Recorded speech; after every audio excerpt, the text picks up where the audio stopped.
इसी के साथ मुसलमान में भ्रातृत्व व असमानता की भावना।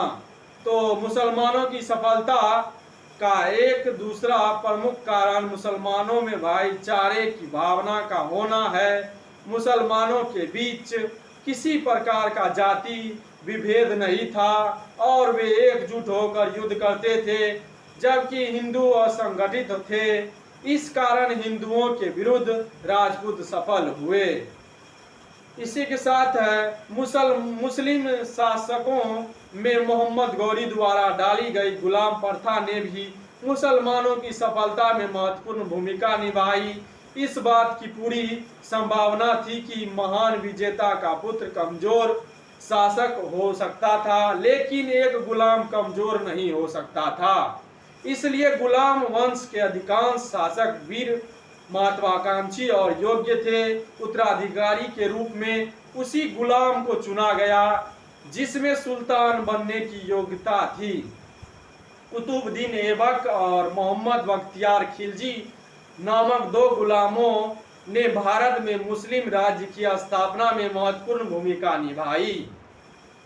इसी के साथ अहिंसा का सिद्धांत, उसके बारे में बता दूं मैं आपको। तो जैन धर्म और बौद्ध धर्म द्वारा स्थापित अहिंसा के सिद्धांत को अनेक क्षेत्रीय राजाओं ने अपने रूप में अपनाया और जिस कारण उनकी सैनिक भावना को आघात लगा और भारतीय सैनिक शांति प्रिय हो गए।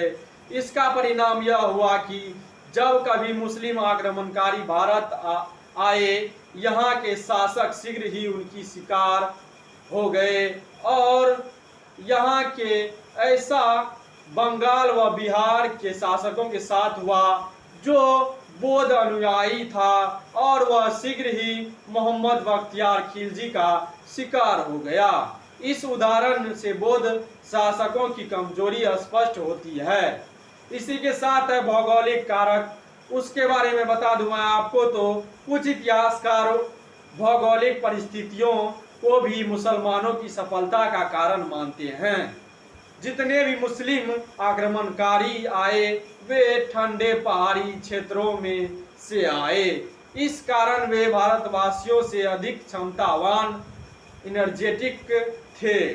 भारत की समृद्धि और गर्म जलवायु ने भारतवासियों को सुस्त और कमजोर बना दिया था। इस तथ्य में कुछ सच्चाई है, लेकिन यह अन्य कारणों की अपेक्षा कम महत्वपूर्ण है।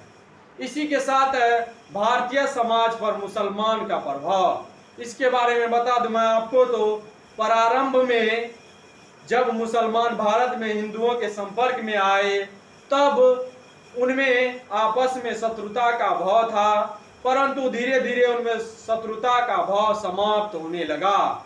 उनकी अनेक विभिन्नताएं सांस्कृतिक आदान प्रदान के कारण समाप्त होने लगी और जैसे जैसे समय व्यतीत होता गया वे एक दूसरे के समीप आने लगे और एक दूसरे के अच्छे पड़ोसी की भांति रहने लगे। उनमें सांप्रदायिक सहिष्णुता का भाव उत्पन्न होने लगा एवं एक दूसरे की सांस्कृतिक को प्रभावित करने लगे। मुसलमानों का भारतीय समाज के धार्मिक, सामाजिक, सांस्कृतिक एवं अन्य क्षेत्रों पर व्यापक प्रभाव पड़े। इसी के साथ धार्मिक प्रभाव का विकास, उसके बारे में बता दूं मैं आपको। तो